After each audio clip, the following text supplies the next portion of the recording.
Welcome to another edition of The Professional Dreamer.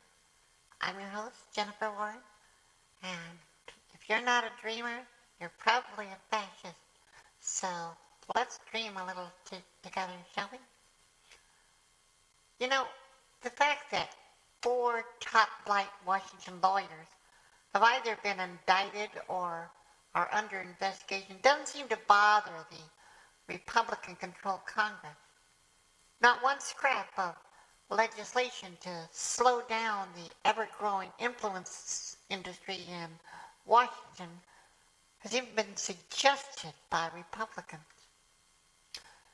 Paul Manafort's unregistered lobbying for the Viktor Yanukovych Party of Regions sucked in a big way. It pulled in a collection of Washington lobbyist bigwigs that included Tony Podesta, Ben Weber, and Greg Craig, all of whom failed to register as foreign agents. You know, after Jack Abramoff went to jail in 2006 for crimes that ranged from bribery to defrauding Indian tribes, Congress passed a reform bill that was intended to increase transparency and close lobbying loopholes. But as the bill moved through Congress, it was gutted by Republicans and ultimately watered down to the point that, well, today if you want to avoid any of the new restrictions it created, all you have to do is choose not to register as a lobbyist while continuing to lobby. Now, you may wonder how this could happen. Well, that's thanks to Senator Mitch McConnell, a Republican senator from Kentucky, a man that has been called the most corrupt official in Washington, who went to bat for lobbyists. Republicans like Minnesota State Representative Jim Newberger not only doesn't bother to register as a lobbyist, he openly works on behalf of the fossil fuel industry by claiming that the cause of climate change isn't pollution, it's that the sun is getting hotter. Can you believe this shit? I mean, seriously? It's never happened in history, but the sun is getting hotter. I guess he thinks that something that's been repeatedly proven to be a complete fantasy is in fact a better explanation for what's going on than actual science. The overwhelming consensus of scientists is that an increase in carbon dioxide in the atmosphere, which is caused by human activities such as deforestation and burning fossil fuels, is in fact the major cause of the planet's shift in temperature. South Korea, Japan, Poland, Russia, Germany, and a lot of African nations are opening up coal and other fossil fuel plants, but only as a temporary solution to precede a shift towards renewable energy sources. Meanwhile, China continues to lead in the creation of artificial intelligence. Imagine, the United States, which claims to be interested in progress, hasn't invested a single penny in developing the one technology that could rapidly change everything about our lives, from energy and healthcare to interplanetary and underwater colonization, and a whole lot more.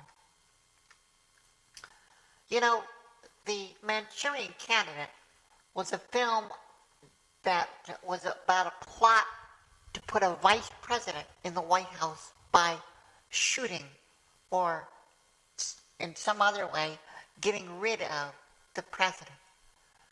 The original film starred Frank Sinatra and Angela Lansbury, whose performance, I should say, as a woman who was the fanatical controller of the shooter, was historic.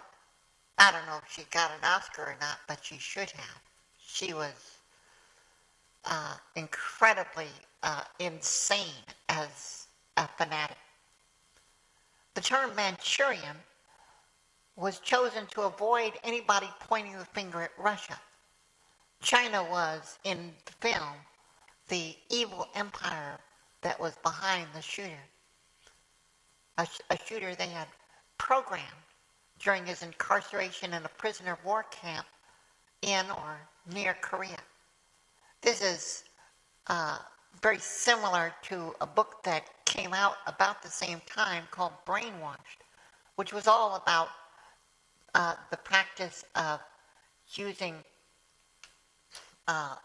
techniques to literally reprogram people to believe whatever you want them to believe.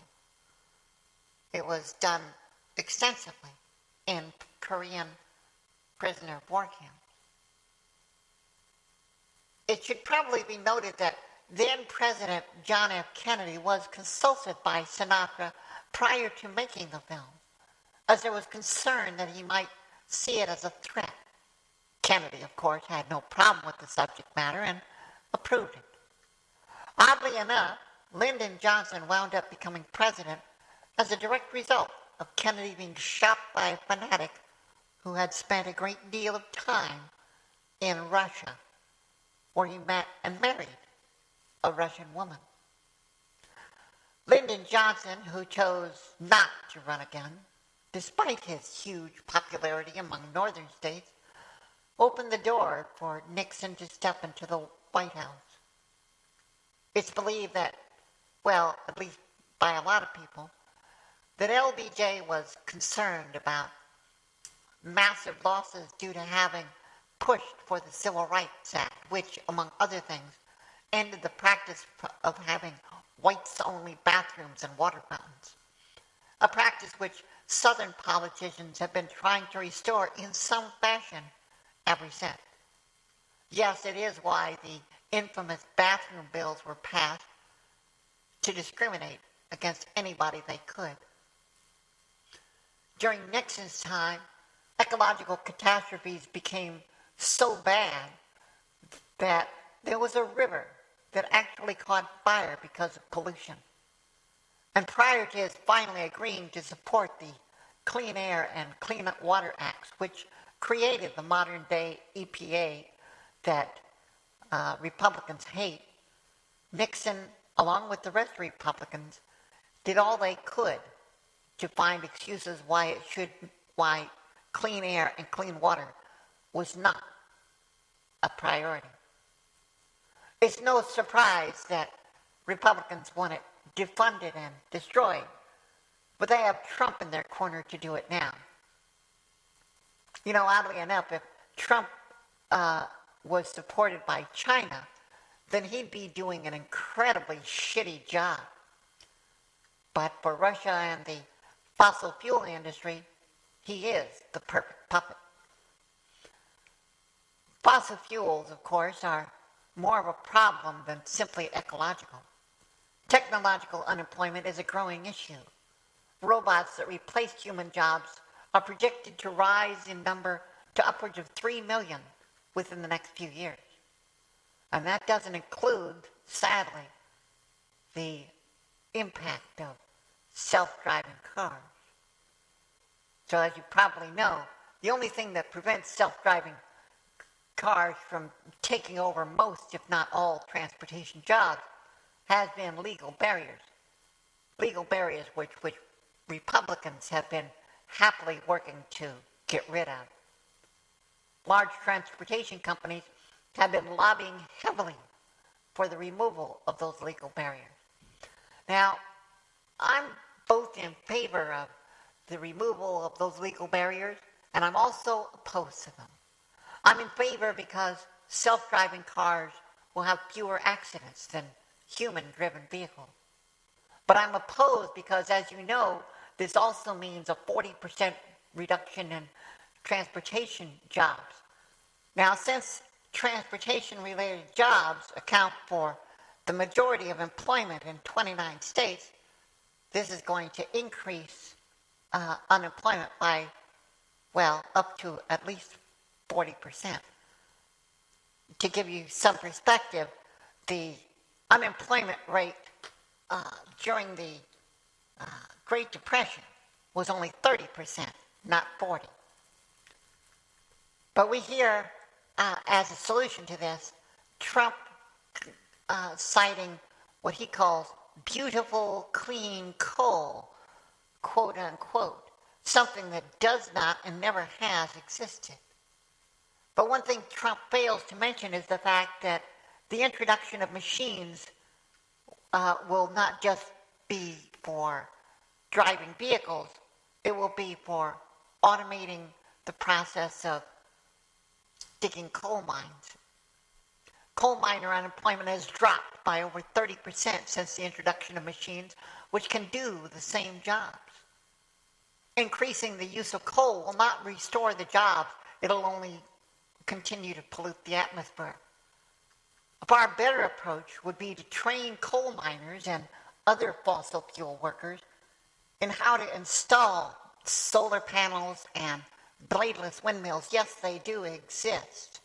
And if you were to have bladeless windmills on the East Coast, you could generate enough energy to power the entire country. On the West Coast, well, a square mile or a few square miles of land, say in Death Valley, would be more than enough to power the entire nation. So that's two sources of energy for two areas of the country that would provide plenty of energy for the entire nation. In the Midwest, where tornadoes are common during certain times of year, can you imagine the amount of energy we could gather? It boggles the mind. But, let's face it, those jobs would not last for generations. As the reason that Chinese solar panels are so cheap is that they are manufactured, for the most part, using machines. Now, I'm not going to say or even suggest that I have all the solutions. What I will say, however, is that shifting a portion of our current federal and state budgets to a self-repairing infrastructure that incorporates public housing is a step in the right direction. Supporting the construction of buildings, at least on the east and west coast, which use wind and wave energy on the east coast or solar and wave energy on the west coast, to desalinate and purify ocean water for the entire nation would be a natural and rational way to guarantee clean, potable water for the entire nation. Now, I'd include states along the southern border, but to be honest, hurricanes don't make that such a hot idea. To be honest, I'm not even sure about the eastern seaboard. As for the Midwest, I think they've got the capability of becoming a major food producer again, much more so than they already are. Hydroponics, aeroponics, blended with aquaponics, is technology that holds the potential of at least doubling food production. The technology used by companies like Beyond Meat needs to become the basic standard for how we produce protein. It looks and tastes just like meat, and the only difference is, how you cook it. Now, if I were in charge of the system, I would license the process to others. As I'm sure you're aware, licensing is what made Microsoft the giant it is today. I see no reason that the same couldn't be done with food. I'd even suggest that those who license the basic tech come up with their own recipes to add to it. Like adding a few spices for barbecue or taco meat, or toss in a few drops of teriyaki. I better stop there. I'm starting to make myself hungry.